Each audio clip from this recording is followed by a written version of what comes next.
ચેનલમાં તમારું સ્વાગત છે. Thank you Jayeshbhai. અને ખૂબ ખૂબ આભાર તમારો કે આજે તમારી આ રાગ કેફેમાં એમની જ કેફેમાં એમનો ઇન્ટરવ્યૂ આપણે લઈએ છીએ. Thank you. અને એમનું એક રાગ સ્ટુડિયો છે બાજુમાં. લગભગ કોઈ ગાયક કલાકાર બાકી નહીં, કોઈ સિંગર પ્લેબેક સિંગર બાકી નહીં કે જે એમણે એમના સ્ટુડિયોની મુલાકાત ના લીધી હોય. અને આજે આપણે એમણે બાજુમાં હવે કેફે બનાવ્યું છે, તો બહુ સુંદર તમે એક ઇન્ટિરિયર જોઈ શકો છો. તો એક તો પહેલાં તો તમે જેકી દાદા તરીકે બહુ પ્રખ્યાત છો, થેન્ક યુ. કેમ કે બધા મનીષભાઈની જેકી દાદા તરીકે જ ઓળખશે.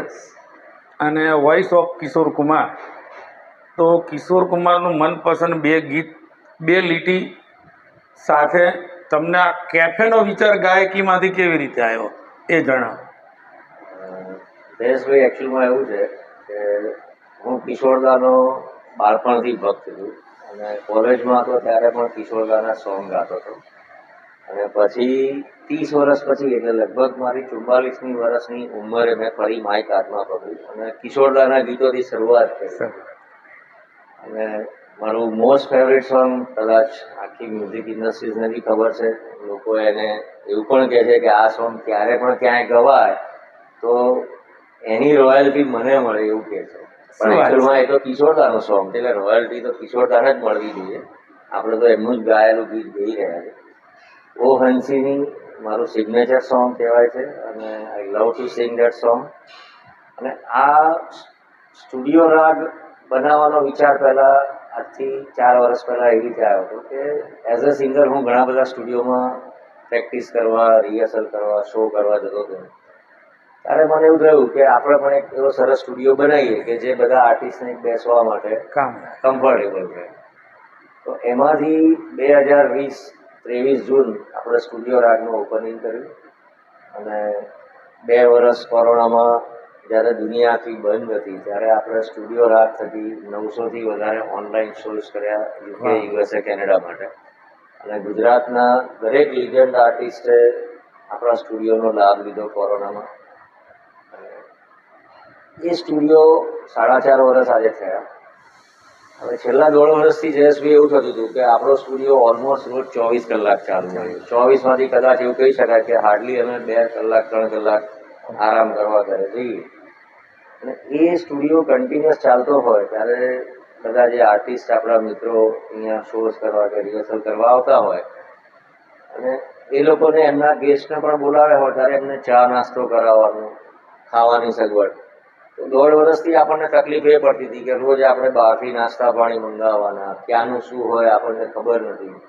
અને આટલા સારા લિજેન્ડ આર્ટિસ્ટ આપણે ત્યાં આવતા હોય એટલે મારી પાસે જે બાજુમાં જગ્યા હતી ત્યારે મને વિચાર આવ્યો કે ભાઈ આપણે જ આપણું એક ઇનહાઉસ કેફે બનાવીએ જે સવારે 11થી રાતના 3-4 વાગ્યા સુધી, જ્યાં સુધી રિહર્સલ ચાલતા હોય તો આર્ટિસ્ટને એક સરસ એમ્બિયન્સમાં એમને એમની મનપસંદ ખાવાનું મળી રહે, ચા નાસ્તો મળી રહે.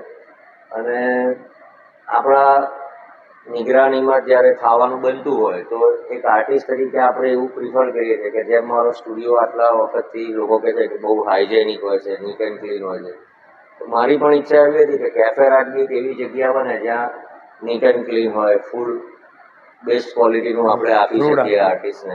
મેં એટલે જ સ્વાતિ સ્નેક્સ જેવું લાઈવ કિચન રાખ્યું છે, transparent, so anyone can see. જે અહીંયા ગેસ્ટ આપણા જમવા બેઠા હોય એ જોઈ શકે એની નજર સમક્ષ શું બની. આટલું સરસ તમે જે ઇન્ટિરિયર બનાવ્યું છે એ ચોઈસ ને ડિઝાઇન કોણે કરી?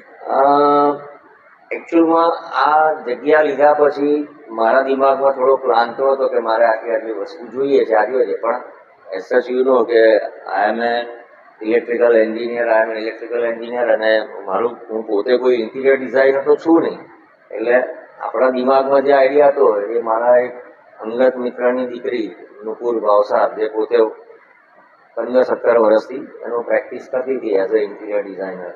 એટલે મેં એને કન્સલ્ટ કરીને એને કીધું કે નુપુર મારી આ રિક્વાયરમેન્ટ છે, મારે ત્યાં સેલિબ્રિટીઝ આવે છે, આર્ટિસ્ટ, પછી એ મ્યુઝિકના હોય, સાહિત્યના હોય કે મૂવીના હોય કે થિયેટર ડ્રામાના હોય, પરંતુ આપણે એક એવી સરસ જગ્યા બનાવી આપ કે જ્યાં લોકોને આવીને સુકૂન મળે અને બેસવાનું એક મન થાય કે ના ચલો બેઠા છે.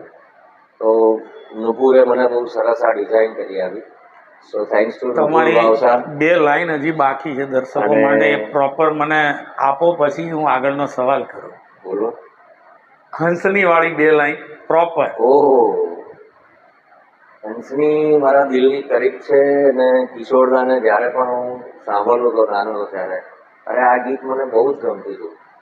અને એમાં એક જ લાઈન જે મારી મોસ્ટ ફેવરિટ છે,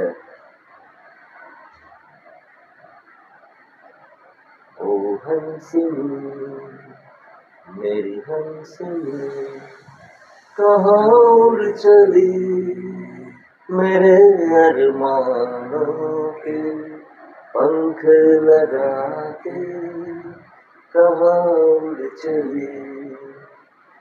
ભગતભાઈ, તો એક જયેશભાઈ, અંગત સવાલ પૂછો. હા પૂછો. આટલી સરસ લાઈન ગાતા હતા, કોલેજમાંય ગાતા હતા, તો અહીંયા જોઈને દર્શકોની સામે કહો કે તમે લવ મેરેજ કર્યા હતા કે એરેન્જ મેરેજ કર્યા? આ મારા લવ મેરેજ છે. અને I am so happy with my family, my life. અને સાચું કહું તો સ્ટુડિયો રાગ અને કેફે રાગ એ બંને મારું ડ્રીમ હતું, પણ એકલા હાથે આ ડ્રીમ પૂરું કરવું મારા માટે અશક્ય હતું. તો મારા એક ફેમિલી ફ્રેન્ડ છે નીતિનભાઈ ઠક્કર, અને એમની પણ ઈચ્છા હતી કે ભાઈ તમે આટલું સરસ વિચારો છો તો અમે તમારી સાથે સહભાગી થઈએ આ સાહસમાં. અને એમના વાઈફ એટલે મનીષાબેન ઠક્કર, જે મારા પણ અંગત મિત્ર છે, અને અમે બહુ વર્ષોથી ફેમિલી ફ્રેન્ડ છે. મારા ફેમિલી એમના ફેમિલી, અમે ઘણા બધા ફંક્શનોમાં બી એકબીજાના અમારે આવવા જવાનું હોય, એટલે એ લોકોએ પણ મને સપોર્ટ કર્યો. અને એમના સપોર્ટના લીધે જ મારું મહેનત, મારું વિચાર શક્તિ અને મારું ડેડિકેશન એ બધું ભેગું હવે થઈ. થોડો સબ્જેક્ટ બદલીએ. કોઈ પ્લાનિંગ વગર મેં એમને પૂછેલું કે તમે અંગત મિત્ર છે, પણ કોઈ દિવસ મેં પૂછ્યું નહોતું કે તમે લવ મેરેજ કર્યા કે એરેન્જ મેરેજ કર્યા.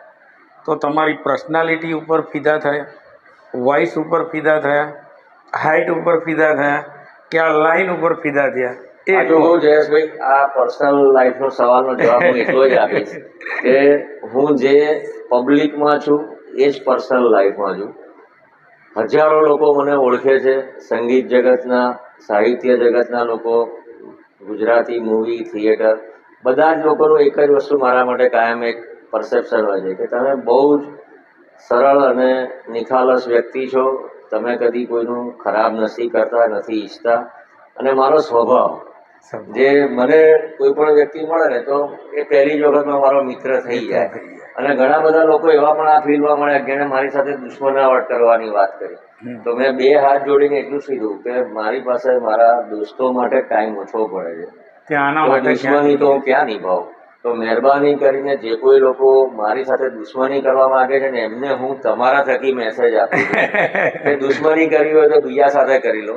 કારણ કે હું તો જંગલનો રાજા જેમ સિંહ હોય ને એવો છું. હું મારી જિંદગીમાં મસ્ત છું. મને કોણ શું કરે છે એનાથી કોઈ લેવા દેવાથી ને, એટલે જ હું દુશ્મનીમાં પડવા જ નથી માંગતો. મિત્રો સાથે એન્જોય કરું છું. સવારે 4, 4:30, 5 ઊંઘું છું અને 8 વાગે ઉઠીને પાછો 9 વાગે સ્ટુડિયો આવું. તો જે મિત્રો જોડાયેલા છે એ લોકો બી રાતના મોડે સુધી મારી સાથે બેઠા હોય છે.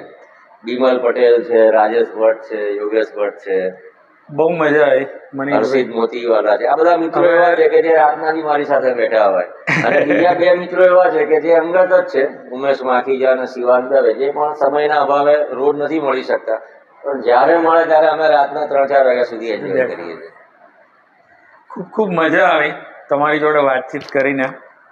ये दोस्ती हम नहीं तोड़ेंगे.